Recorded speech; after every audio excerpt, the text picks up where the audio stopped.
60 రోజుల్లో మీతో ఇంగ్లీష్ అద్భుతంగా మాట్లాడిస్తాం. వెంటనే కాల్ చేసి జాయిన్ అవ్వండి. నమస్కారం, నేను రమారావి. జీవితం ఒక్కొక్కసారి భలే విసుగ్గా ఉంటుందండి. ప్రతి వాళ్ళకిను, అంటే మరి చిన్న వయసులో కాదు, కొద్దిగా కొంత వయసు వచ్చాక ఎవరూ మన మాట వింటలేదు, ఎవరూ మనకు విలువ ఇవ్వట్లేదు, మన అభిప్రాయాలకి ఏ విలువ లేదు. ఆఖరికి పిల్లలు మన మాట వినరు. మనం ఏదో ప్లాన్ చేస్తాం, ఆ ప్లాన్ ఎప్పుడు ఫెయిల్ అవుతూ ఉంటుంది. ఏదో ఐడియా చెప్తాం ఎవరికైనా, వాళ్ళు దాన్ని తీసుకోరు. ఒకవేళ వాళ్ళు తీసుకున్నా నీ వల్లే మేము చెడిపోయాం అంటుంటారు. ఇలాంటివి ప్రతి వాళ్ళకి ఎదురవుతూనే ఉంటాయి జీవితంలో. దీంతోపాటు ఇంకా రకరకాలు, ఏదో చిన్న అబద్ధం చెప్పి చిన్న వ్యవహారంలో తప్పించుకుందామని చూస్తాం. చాలా చిన్నది, ఆ అబద్ధము చిన్నదే, వ్యవహారము చిన్నదే, కానీ దొరికిపోతూ ఉంటాం. మనకి మన మీదే విసుగు పుట్టేస్తుంది, మన మీదే మనకు ఒక డిస్సాటిస్ఫాక్షన్. ఏమిటో నేను సరిగ్గా లేను, నేను సరిగ్గా చేయలేకపోతున్నాను. మిగిలిన వాళ్ళంతా కలిసి నువ్వు సరిగ్గా చేయలేకపోతున్నావు అని ఒక్కొక్కసారి నేర్పించేసి చూపించేసి నిరూపించేస్తూ ఉంటారు. ఏం చేయాలి అలాంటప్పుడు? ఏదైనా మార్పు కావాలి కదా. మార్చాలంటే ఏమిటి మార్చాలండి? ఒకళ్ళ కోసం మారాలా మనం? ఎందుకు? ఒకళ్ళ కోసం మారక్కర్లేదు. నేను ఎవరి కోసమో మారను. నేను చిన్నప్పటి నుంచి ఇంతే, నాకు ఊహ తెలిసిన దగ్గర నుంచి నా టేస్ట్ ఇదే, నేను మార్చుకోను అని మొండికెత్తుతాం. కానీ మారకపోతే ఈ రోజు రోజు డిస్సాటిస్ఫాక్షన్ని దాన్ని తట్టుకోలేకపోతాం. కొన్నాళ్ళకి సింకింగ్ ఫీలింగు, సినికల్గా ఫీల్ అయిపోతాము, డిప్రెషన్కి లోన్ అవుతుంటాము. నాకు డిప్రెషన్ అని చెప్పుకుంటుంటారు ఇవాళ రేపు చాలామంది. ఏంటంటే నాకు షుగర్ అండి, నాకు థైరాయిడ్ అండి, లాగా నాకు డిప్రెషన్ అండి అని చెప్తుంటారు. అదొక ఎలా ఉందంటే ఒక కొత్త డిగ్రీ యాడ్ అయినట్టుగా అనిపిస్తూ ఉంటుంది. ఎందుకు మనం డిప్రెషన్కి లోన్ అవ్వాలి? ఏమిటి డిప్రెషన్ అంటే ఏంటండి? అసలు సాధారణ ప్రతి వాళ్ళు వాడేస్తాం. చాలా డిప్రెషన్కి గురయ్యాను నేను అంటే ఏమిటి? ఏదో కుంగుబాటు. ఎందుకు కుంగుబాటు? ఇప్పుడు వర్షాకాలం డిప్రెషన్ వచ్చిందని చెప్పుకుంటుంటారు. తుఫాన్ అనమాట. అక్కడెక్కడో దేంతో సముద్రంలో డిప్రెషను, వాన వచ్చి డిప్రెషన్ పోతుంది, డిప్రెషను ఇంకో పక్కకి వెళ్ళిపోతుంది. ప్రకృతి తనలో వచ్చిన డిప్రెషన్ని తనంతట తనే వాన గాలి అటుతోసి ఇటుతోసి పోగొట్టేసుకుంటుంది. 3వ రోజు సాయంత్రానికో 4వ రోజు మధ్యాహ్నానికో డిప్రెషన్ తగ్గిపోతుంది. మనం తగ్గించుకోలేం. దానంత రాదా మనకి? ప్రకృతి నుంచి ఏం నేర్చుకుంటున్నాం మనం? తొలగించుకోవటం నేర్చుకోవాలి. మన మీదకి వచ్చి పడతాయి సమస్యలు, ఎందుకంటే మనం సంఘజీవులం. మనం పెద్ద ప్రపంచంలోకి వెళ్ళకపోయినా మన ఇంట్లో మన అమ్మ నాన్న, మన అత్త మామ, మన పిల్లలు, భర్తో లేకపోతే భార్యో, ఇక వదినలు ఆడపడుచులు, బావమరదులు, బావలు తప్పదు, బాబాయిలు పిన్నమ్మలు, మేనమామలు మేనత్తలు అది కూడా తప్పదు. ఈ గుంపు ఇదివరకట్లాగా డజన్ల కొద్దీ లేకపోయినా అక్కడక్కడ జోడు జోడు చొప్పును కూడా ఉంటుంది కొంత గుంపు. ఒక్కొక్కసారి మన అనుకున్న శ్రేయోభిలాషులు మన వాళ్ళ వల్ల కూడా మనం డిప్రెషన్కి లోన్ అవుతాం. ప్రకృతి తన డిప్రెషన్ని తనే తొలగించుకున్నట్టుగా మన డిప్రెషన్ని మనమే తొలగించుకోవాలి. ఎలా అంటే మారాలి. మారాలి అన్న ఉద్దేశం ఉంది చూశారు, అది మనం గెలవటానికి మొట్టమొదటి స్టెప్. మనం నార్మల్ అయిపోవటానికి, మన మాట అందరూ వినడానికి, లేదా మన సలహా ఎవరైనా కొంతమంది అయినా తీసుకుని చాలా మంచి మాట చెప్పబోయి నువ్వు అని మన భుజం తట్టేందుకు నాంది. ఏం చేయటం? మార్చుకోవాలి. దేన్ని? అసలు ఎక్కడ దేన్ని మార్చాలి? ముందు మనని మనం ప్రశ్నించుకోవాలి. మన మీద మనకి క్వశ్చన్స్ రావాలి. ఏమిటి నేను ఏం చెప్పినా వీళ్ళు ఎందుకు వింటలేదు? తప్పు వాళ్ళల్లో ఉందా, నాలో ఉందా? నేనేదో ప్లాన్ చేస్తున్నాను, ప్రతిసారి ఫెయిల్ అవుతున్నాయి. ఫెయిల్యూరు ప్లాన్లో ఉందా, ప్లాన్ ఆఫ్ యాక్షన్లో ఉందా? అంటే ప్లాన్ బాగానే చేశా, బహుశా దాని ఇంప్లిమెంటేషన్లో తప్పు చేస్తున్నానా, లేదా చివరి దాకా చేయలేకపోతున్నానా? ఎన్ని ప్రశ్నలు వచ్చాయి చూడండి. అసలు నేను సరిగ్గా అవతల వాళ్ళతో మాట్లాడగలుగుతున్నానా? నేను సరిగ్గా కన్వే చేయగలుగుతున్నానా? నాకు ఆత్మవిశ్వాసం లోపించి, అంటే నాకే నా ప్లాన్ మీద కాన్ఫిడెన్స్ లేక ఏదో నట్టుగా చెప్తున్నాను అనుకోండి, అవతల వాళ్ళకి ఎక్కదు ప్లాన్. మనం కాన్ఫిడెంట్గా ఉండాలి కదా. సో మనకి కాన్ఫిడెన్స్ ఉందా లేదా అసలు బేసిక్గా. అక్కడి నుంచి నాకే ఏదైనా ఆత్మ న్యూనత, అంటే నాకే సరిగ్గా తెలీదు, నాకు అంత బాగా తెలీదు అని అనుకుంటున్నామా? అసలు మనకు తెలుసా తెలీదా?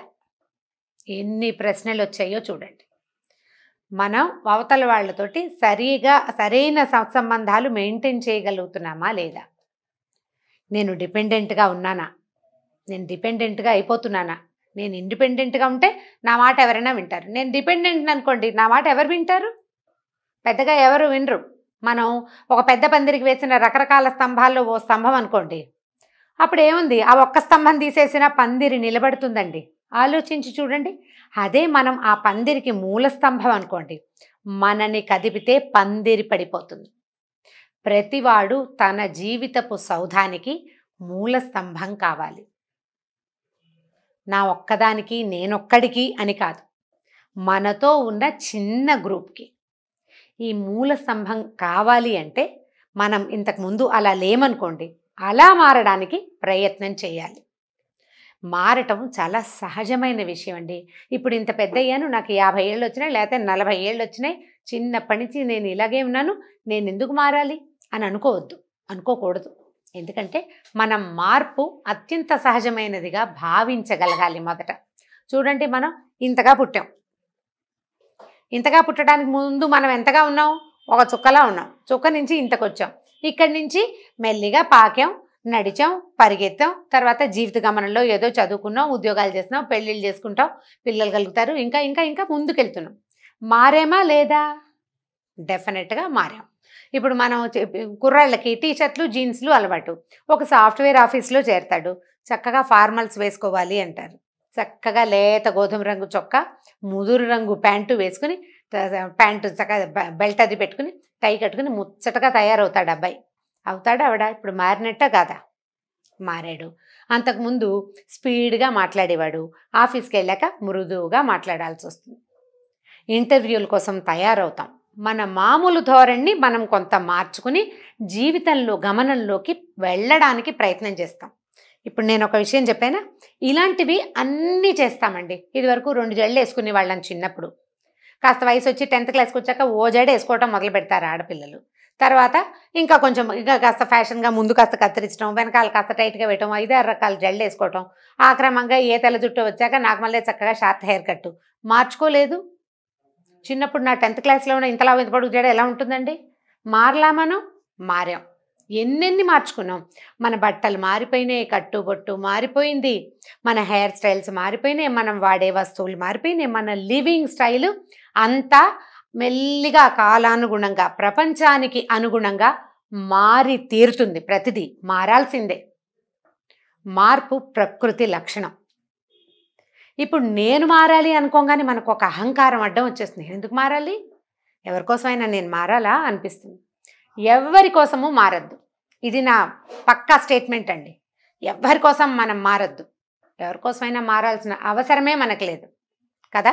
కానీ మన కోసం మనం మారాలి.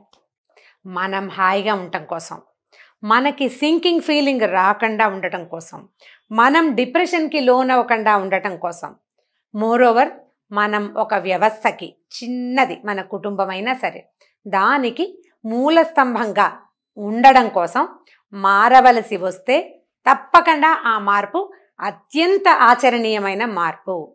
అది మనం మాట్లాడే విధానం కావచ్చు, మన బిహేవియర్ కావచ్చు, అన్నీనండి. ప్రతిదీ చిన్న చిన్న వాటి దగ్గర నుంచి పెద్ద విషయం వరకు మనకి గడగడా మాట్లాడే అలవాటు ఉంది.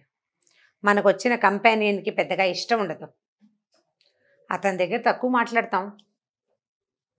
ఈ మాటలు ఇంకో చోట మాట్లాడుకోవచ్చు. ఓకే, మనకు అస్సలు మాట్లాడడం రాదు. ఆఫీస్లో మన తీసుకెళ్ళి మాట్లాడాల్సిన మైక్ ముందు నుంచోబెట్టారు. నాకు రాదని దిగిపోతే ఉద్యోగం ఊడుతుంది, లేదా పరువు పోతుంది, మనం తక్కువైపోతాం. అప్పటిదాకా మనం సాధించిన విజయాలన్నీ చిన్నవైపోతాయి. కాబట్టి అప్పుడు మనం మాట్లాడడం 10 వాక్యాలైనా నేర్చుకుంటాం. అదొక మార్పు కదా. ప్రయత్నించి చూడాలి. ప్రతి వాళ్ళు మనలో మనకి ఒకళ్ళ కోసం మారకుండా, మన కోసం మనం హాయిగా, మనం సంతోషంగా, మనమే ఆనందంగా ఉండటం కోసం, ఇబ్బంది పడకుండా ఉండటం కోసమే మార్పుని తప్పకుండా తీసుకోవాలి. ఇవి మన టైమింగ్స్, మనం పడుకునే టైమింగ్స్, మనం లేచే టైమింగ్స్, మనం వంట చేసే విధానం, మనం వస్తువులు అమర్చుకునే విధానం, పిల్లల్ని హ్యాండిల్ చేసే విధానం, పెద్దవాళ్ళతో మనం బిహేవ్ చేసే విధానం, ప్రపంచంతో మన బిహేవియర్ ఎలా ఉంది, వాటన్నిటి మీద ఈ మార్పు ఉంటుందండి. ప్రతి చోట మార్పులు తీసుకొస్తుంటే మనం ఎక్కడ ఇబ్బంది పడుతున్నామో అక్కడ మొదలు పెట్టాలి. నాకైతే టైం ప్రాబ్లం. ప్రతి వాళ్ళకి నేను ఎక్కడ ఫెయిల్ అవుతున్నాను అనేది మనకు తెలుస్తుందండి. దీన్ని ఇతరులకి చెప్పాల్సిందేనని మాత్రం భావించద్దు. ప్రధానంగా మనం ఏదైనా చేంజ్ చేసుకోదలుచుకున్నప్పుడు డే 1 నుంచి నేను చేంజ్ చేసుకోదలుచుకున్నాను అని అడ్వర్టైజ్మెంట్ చేయకూడదు. దానివల్ల ఏమవుతుంది, మనం చేయలేకపోతాము. ఒకటి, అపహాస్యం పాలవుతాము. రెండో సంగతి, సీరియస్లీ నిజంగానే నువ్వేదో చేస్తానన్నవే ఇంకా ఏం చేయట్లేదు అంటారు కదా.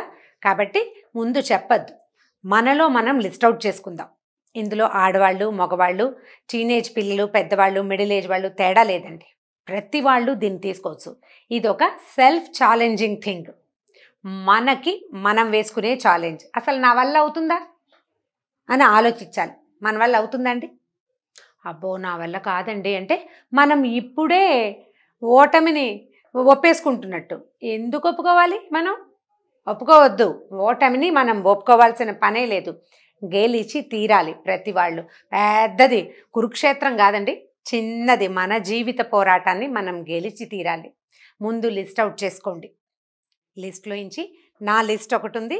నా లిస్ట్ ప్రకారము నేను కొన్ని విషయాలు చెప్తాను తరచుగా, అప్పుడొకటి చొప్పున. వాట్లలోంచి మీరు దేనికైనా మీకు మ్యాచింగ్ ఉంటే నాతో పాటు మీరు కూడా ఆలోచించండి. మీరు కూడా ప్రయత్నం చేయండి. నాలా నేను చెప్పిన విధానం కాకపోయినా మీకు తోచిన విధానంలో అయినా మీరు ప్రయత్నం చేసి చూడండి. నా విధానం నాది. ఇది నచ్చిన వాళ్ళు దీన్ని ఈ రకంగా చేయొచ్చు. లేకపోతే మీ పోరాటం మీరు చేయండి. మీ ఆలోచన మీరు చేసుకోండి. లిస్ట్ అవుట్ చేయండి. ఫస్ట్ ఎక్కడ మనం మారాలి అనేది. కనీసం సాధారణ వ్యక్తులకి 15 వస్తాయండి. అంటే మినిమం 15. మ్యాక్సిమం లెక్క అసలు నేను చెప్పనండి. నాకైతే 150, 170 కూడా కనపడ్డాయి. అవన్నీ రాసుకునేసరికి విసుకొచ్చింది నాకు నిజంగా.